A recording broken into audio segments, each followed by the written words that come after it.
a veces la sangre hierve en silencio. Y a veces un demonio espera, oliendo a pescado podrido.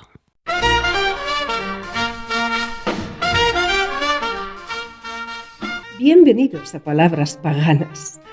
Historias que bailan, páginas que hablan. Sumérgete en mundos de tinta y papel, donde cada palabra tiene un sabor a miel. Bienvenidas y bienvenidos a Palabras Paganas. Hoy recorremos habitaciones cerradas, gritos que nadie escucha y demonios escondidos en puertos olvidados. Sí, abróchense la curiosidad, porque reviviremos uno de los relatos más brutales de Horacio Quiroga y abriremos la puerta a un monstruo tan real como nuestra propia miseria. Un relato tan corto como intenso, Santiago. Horacio Quiroga, que ya le hemos tenido, no sé si te acuerdas. Sí. Y luego nepotismo del malo, o del bueno, no sé, el autor de este relato corto e intenso que vamos a tener, o del que vamos a disfrutar hoy, que para qué andarnos con leches, es mi hijo, es mi nieto. Vamos a narrar Yatra, la historia de un demonio en concreto, bueno, o de una niña, o de una chica, bueno, lo van a ver, no vamos a adelantar. En concreto, un demonio, tiene demonios, y formando parte de, bueno, pues yo sé que esto va a formar parte, aunque es un relato muy cortito, forma parte de un proyecto más amplio y ambicioso, que, bueno, del que si procede en su momento daremos detalle. El relato que narraremos será Notas de Levante 3, Yatra de Balal. Pero que esto no es nepotismo del malo, es del peor. Pero bueno, que yo no digo nada tampoco, porque también tengo yo como un parentesco, ¿verdad?, familiar con este autor. Pero bueno, como todo es gratis, como esto lo hacemos por amor al arte, al menos de momento, y aquí no hay fondos públicos de ninguna clase, pues ya está. Ni fondos públicos, ni comisiones, ni quitamos a nadie para poner a otro. Eso. En fin, que sí, que es eso. Oye, una cosa. Vamos a hablar, tenemos un relato muy intenso, muy importante de Horacio Quiroga, pero ya metidos en turrón, ¿sabías que Quiroga vivió rodeado de muerte? Bueno, pero además es que no te puedes imaginar, bueno, o sí te podrás imaginar, porque vete tú a saber lo que sabes tú más que la Wikipedia. Es que llegó hasta acabar con su propia vida, pero el hombre, de hecho, creía que escribir era prolongar su desgracia y así nació La gallina degollada. Sí, lo sabía. Y es que, además, fíjate, aunque en Palabras Paganas exageremos el drama... Más que una plañidera en huelga de celo. Sí. Bueno, pero es que esto de verdad que es dramático, porque mira, Quiroga tuvo una vida, o sea, trágica, se queda corto. Mira, su padre murió en un accidente de caza cuando él era un niño todavía. Poco después, su padrastro se suicida. Luego, uno de sus mejores amigos, un tal Federico Fernando, murió de un disparo accidental que el propio Quiroga disparó limpiando el arma. O sea... Bueno, y uno dirá, ostras, madre de Dios. Bueno, pues es que no acaba todo ahí. Es que su esposa, Ana María Cires, se suicidó también, ingiriendo veneno. Dejó a Quiroga viudo y con hijos pequeños. Quiroga se quitó la vida en 1937 al enterarse que tenía cáncer de próstata. Bueno, el caso es que ya estaba avanzado, incurable, y bueno, pues bebió cianuro en el Hospital de Clínicas de Buenos Aires. Muy triste, muy dramático, pero bueno, nos dejó su legado. Pues sí, y el de hoy es un cuento que duele porque es que pudo ser verdad. Pero bueno, hoy lo traemos a tu oído, teatralizado, vivo y mortal. Prepárate para escuchar una familia rota y la inocencia convertida en cuchillo.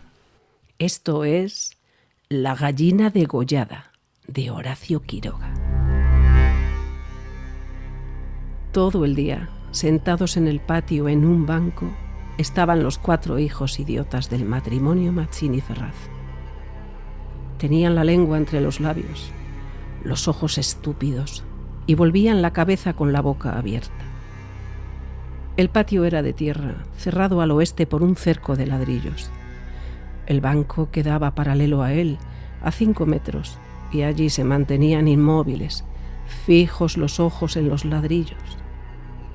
Como el sol se ocultaba tras el cerco, al declinar los idiotas tenían fiesta. La luz enceguecedora llamaba su atención al principio. Poco a poco sus ojos se animaban, se reían al fin estrepitosamente, congestionados por la misma hilaridad ansiosa, mirando el sol con alegría bestial, como si fuera comida. Otras veces, alineados en el banco, zumbaban horas enteras imitando al tranvía eléctrico. Los ruidos fuertes sacudían asimismo su inercia y corrían entonces mordiéndose la lengua y mugiendo alrededor del patio. Pero casi siempre estaban apagados en un sombrío letargo de idiotismo y pasaban todo el día sentados en su banco con las piernas colgantes y quietas, empapando de glutinosa saliva el pantalón. El mayor tenía 12 años y el menor 8. En todo su aspecto sucio y desvalido se notaba la falta absoluta de un poco de cuidado maternal. Esos 4 idiotas, sin embargo, habían sido un día el encanto de sus padres. A los 3 meses de casados, Mazzini y Berta orientaron su estrecho amor de marido y mujer y marido hacia un porvenir mucho más vital, un hijo. Qué mayor dicha para los dos enamorados que esa honrada consagración de su cariño, liberado ya del vil egoísmo de un mutuo amor sin fin ninguno y, lo que es peor para el amor mismo, sin esperanzas posibles de renovación. Así lo sintieron Mazzini y Berta, y cuando el hijo llegó, a los 14 meses de matrimonio creyeron cumplida su felicidad. La criatura creció bella y radiante, hasta que tuvo 1 año y medio, pero en el 20º mes sacudiéronlo una noche convulsiones terribles y a la mañana siguiente no conocía más a sus padres. El médico lo examinó con esa atención profesional que está visiblemente buscando las causas del mal en las enfermedades de los padres. Después de algunos días, los miembros paralizados recobraron el movimiento, pero la inteligencia, el alma, aún el instinto se habían ido del todo. Había quedado profundamente idiota, baboso, colgante, muerto para siempre sobre las rodillas de su madre. ¡Hijo! ¡Mi hijo querido! El padre, desolado, acompañó al médico afuera. A usted se le puede decir, creo, que es un caso perdido. Podrá mejorar, educarse en todo lo que le permita su idiotismo, pero no más allá. Sí, pero dígame, ¿usted cree que es herencia? Que en cuanto a la herencia paterna, ya te dije lo que creía cuando vi a su hijo. Respecto a su madre, hay allí un pulmón que no sopla bien. No veo nada más, pero hay un soplo un poco rudo. Hágala examinar bien. Con el alma destrozada de remordimiento, Mazzini redobló el amor a su hijo, el pequeño idiota que pagaba los excesos del abuelo.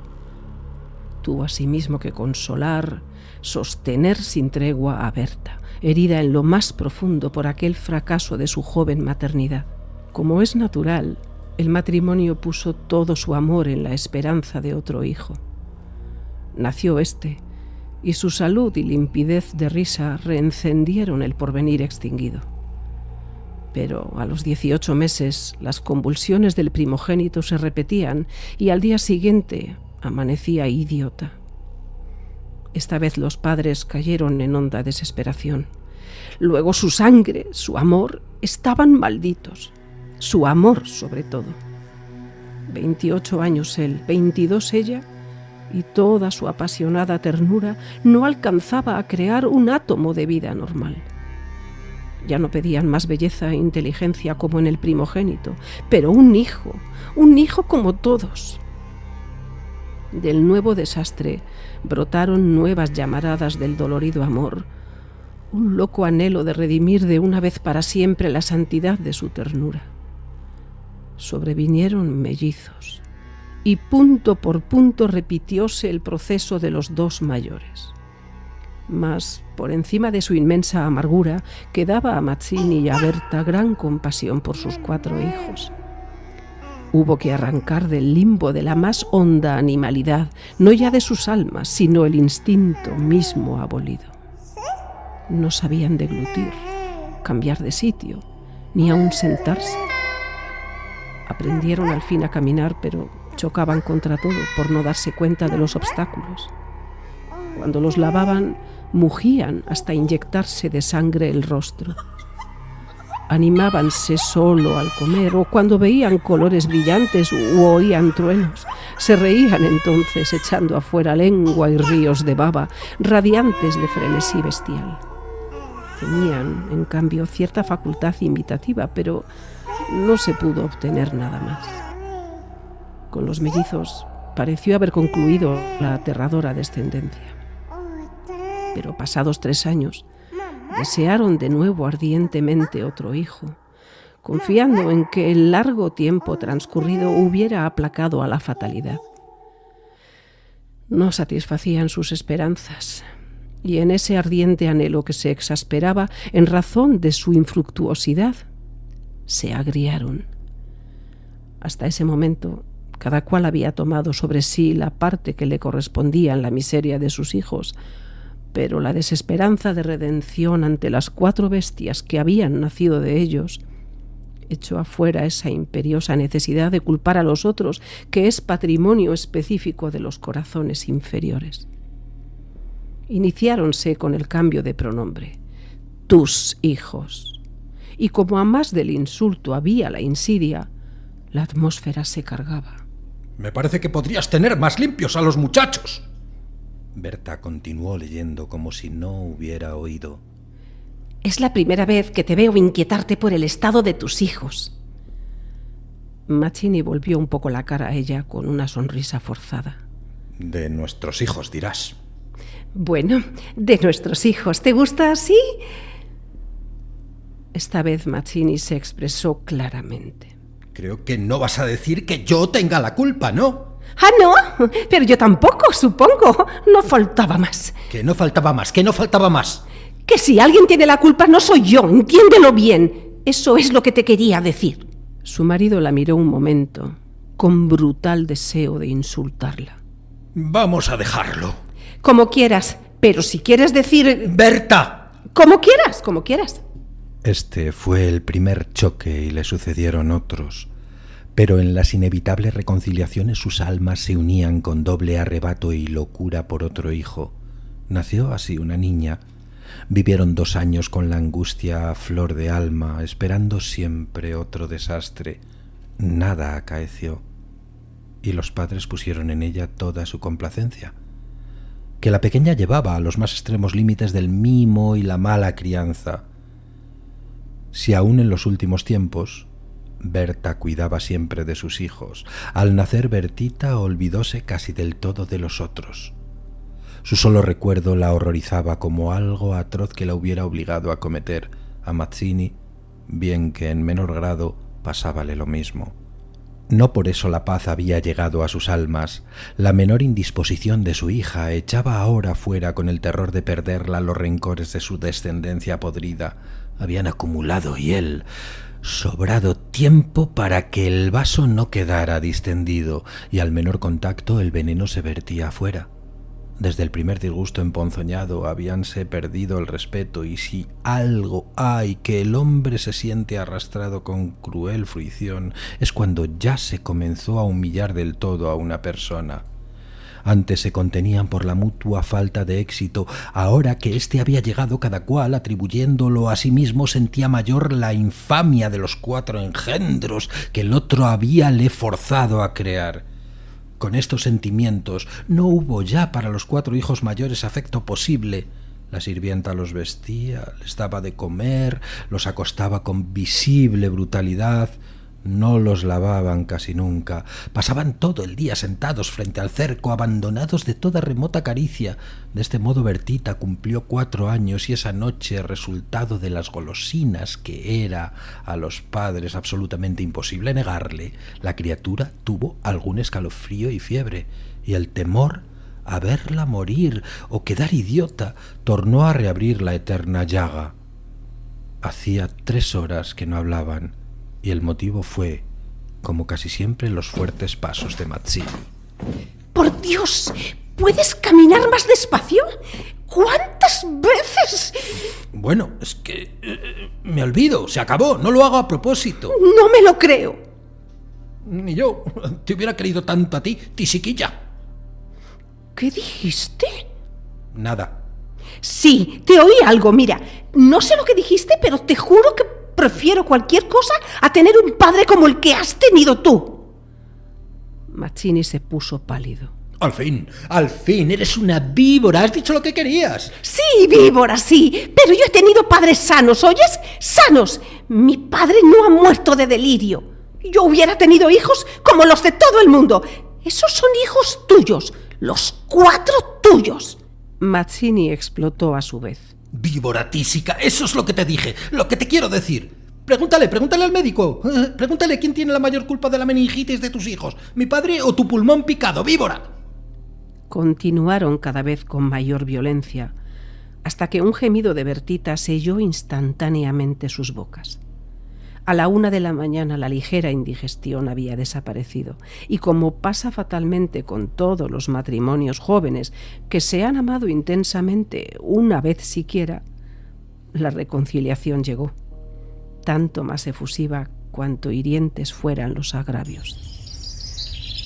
Amaneció un espléndido día, y mientras Berta se levantaba, escupió sangre. Las emociones y la mala noche pasada tenían, sin duda, gran culpa. Mazzini la retuvo abrazada largo rato, y ella lloró desesperadamente, pero sin que ninguno se atreviera a decir una palabra. A las 10 decidieron salir, después de almorzar. Como apenas tenían tiempo, ordenaron a la sirvienta que matara una gallina. El día radiante había arrancado a los idiotas de su banco. De modo que mientras la sirvienta degollaba en la cocina al animal, desangrándolo con parsimonia, Berta había aprendido de su madre este buen modo de conservar frescura a la carne. Creyó sentir algo como respiración tras ella. Volvióse y vio a los 4 idiotas, con los hombros pegados uno a otro, mirando estupefactos la operación. Rojo. Señora, los niños están aquí en la cocina. Berta llegó. No quería que jamás pisaran allí, y ni aun en esas horas de pleno perdón, olvido y felicidad reconquistada, podía evitarse esa horrible visión, porque, naturalmente, cuanto más intensos eran los raptos de amor a su marido e hija, más irritado era su humor con los monstruos. ¡Que salgan, María! ¡Échelos! ¡Échelos, le digo! Las 4 pobres bestias, sacudidas, brutalmente empujadas, fueron a dar a su banco. Después de almorzar, salieron todos. La sirvienta fue a Buenos Aires y el matrimonio a pasear por las quintas. Al bajar el sol volvieron, pero Berta quiso saludar un momento a sus vecinas de enfrente. Su hija escapóse enseguida a casa. Entretanto, los idiotas no se habían movido en todo el día de su banco. El sol había traspuesto ya el cerco, comenzaba a hundirse, y ellos continuaban mirando los ladrillos, más inertes que nunca. De pronto, algo se interpuso entre su mirada y el cerco. Su hermana, cansada de 5 horas paternales, quería observar por su cuenta. Detenida al pie del cerco, miraba pensativa la cresta. Quería trepar, eso no ofrecía duda. Al fin decidióse por una silla desfondada, pero faltaba aún. Recurrió entonces a un cajón y su instinto topográfico hízole colocar vertical el mueble, con lo cual triunfó. Los 4 idiotas, la mirada indiferente, vieron cómo su hermana lograba pacientemente dominar el equilibrio y cómo, en puntas de pie, apoyaba la garganta sobre la cresta del cerco, entre sus manos tirantes. Viéronla mirar a todos lados y buscar apoyo con el pie para alzarse más. Pero la mirada de los idiotas se había animado. Una misma luz insistente estaba fija en sus pupilas. No apartaban los ojos de su hermana. mientras creciente sensación de gula bestial iba cambiando cada línea de sus rostros. Lentamente avanzaron hacia el cerco. La pequeña, que habiendo logrado calzar el pie, iba ya a montar a horcajadas y a caerse del otro lado, seguramente, sintióse cogida de la pierna. Debajo de ella, los 8 ojos clavados en los suyos le dieron miedo. ¡Suéltame! ¡Déjame!, gritó sacudiendo la pierna, pero fue atraída. ¡Mamá! ¡Ay, mamá! ¡Mamá, papá! Lloró imperiosamente. Trató aún de sujetarse del borde, pero sintióse arrancada y cayó. Mamá.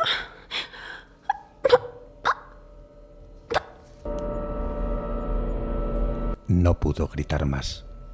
Uno de ellos le apretó el cuello apartando los bucles como si fueran plumas y los otros la arrastraron de una sola pierna hasta la cocina, donde esa mañana se había desangrado la gallina, bien sujeta, arrancándole la vida segundo por segundo. Mazzini, en la casa de enfrente, creyó oír la voz de su hija. «Me parece que te llama». Prestaron oído, inquietos, pero no oyeron nada. Con todo, un momento después se despidieron y mientras Berta iba a dejar su sombrero, Mazzini avanzó en el patio. ¡Bertita! Nadie respondió. ¡Bertita! ¡Bertita! Alzó más la voz, ya alterada. Y el silencio fue tan fúnebre para su corazón siempre aterrado que la espalda se le heló de horrible presentimiento. ¡Mi hija! ¡Mi hija! ¡Mi hija! Corrió ya desesperado hacia el fondo, pero al pasar frente a la cocina vio en el piso un mar de sangre. Empujó violentamente la puerta entornada y lanzó un grito de horror. Berta, que ya se había lanzado corriendo a su vez al oír la angustiosa llamada del padre, oyó el grito y respondió con otro. Pero al precipitarse en la cocina, Mazzini, lívido como la muerte, se interpuso conteniéndola. ¡No entres! ¡No entres, por Dios! Berta alcanzó a ver el piso inundado de sangre. Solo pudo echar sus brazos sobre la cabeza y hundirse a lo largo de él con un ronco suspiro.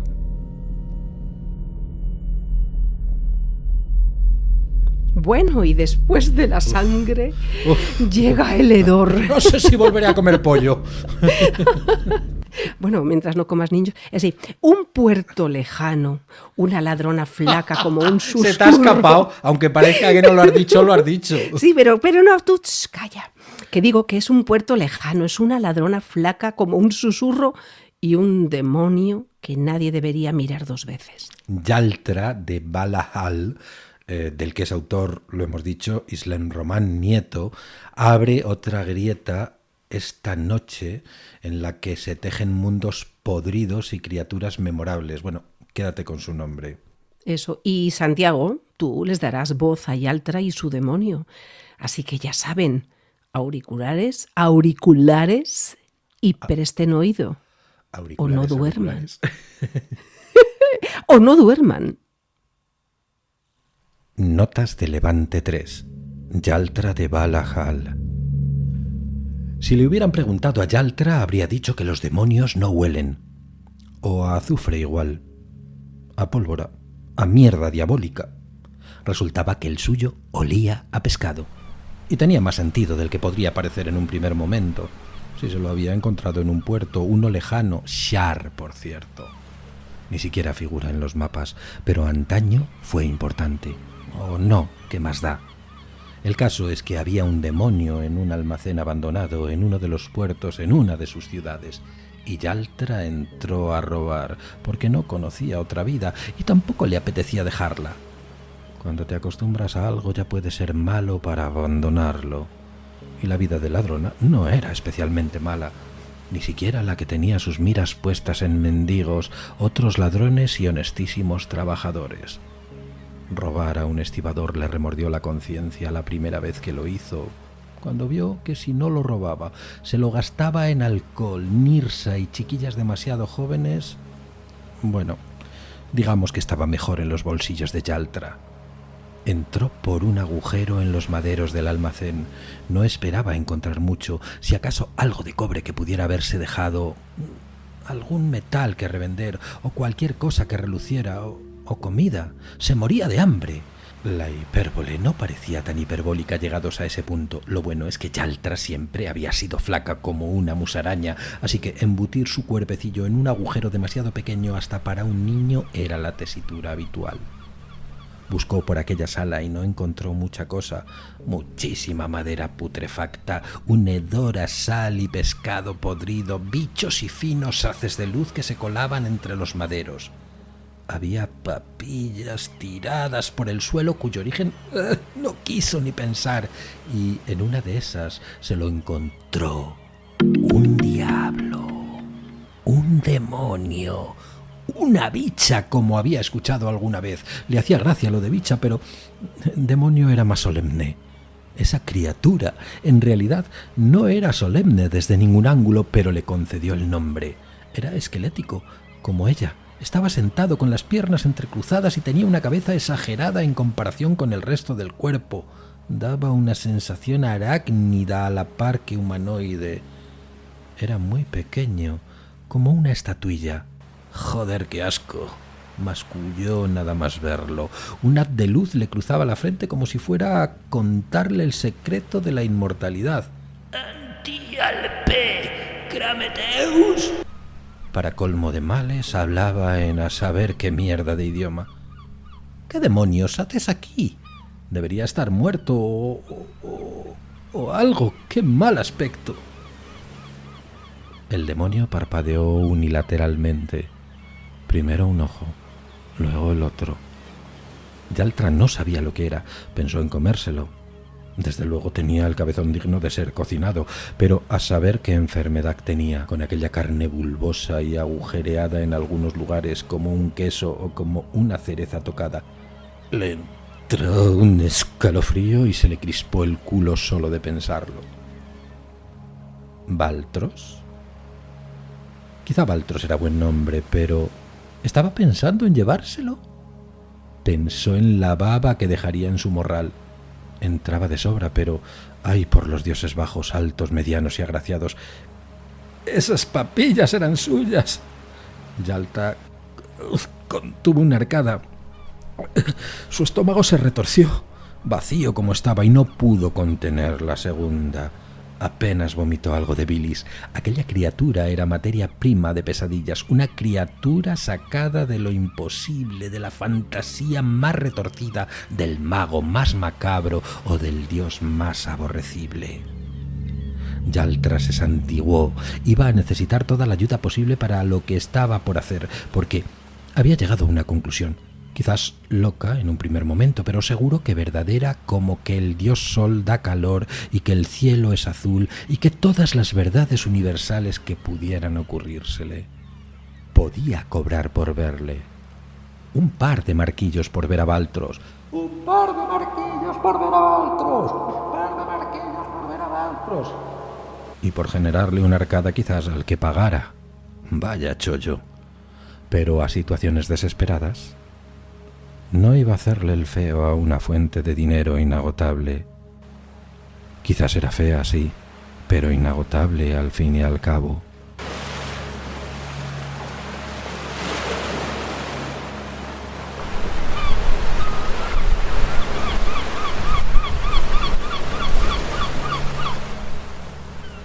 Qué cortito, se me ha hecho cortito. Sí, Muy es que cortito. es muy bueno mi niño, ¿eh?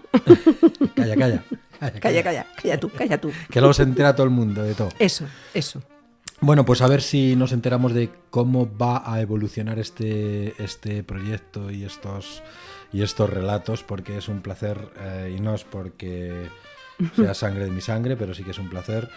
Él sabe que le diría que no tendría cabida en palabras paganas si no mereciese la pena, así que sí. Por cierto, gracias por seguir. Qué bien ha quedado eso, Santi. Eso ha sido un pasote. Ay, qué bueno. qué bueno. Gracias por seguir nuestra sombra una noche más. No olviden invocar más oídos, compartan, comenten y bueno, pues alimenten esta penumbra. Sí, esto fue Palabras Paganas. Nos escuchamos pronto, bueno, o cuando la noche decida. Palabras Paganas te despide por el momento, con letras que vibran y voces que inspiran. Nos vemos pronto en este ritual literario.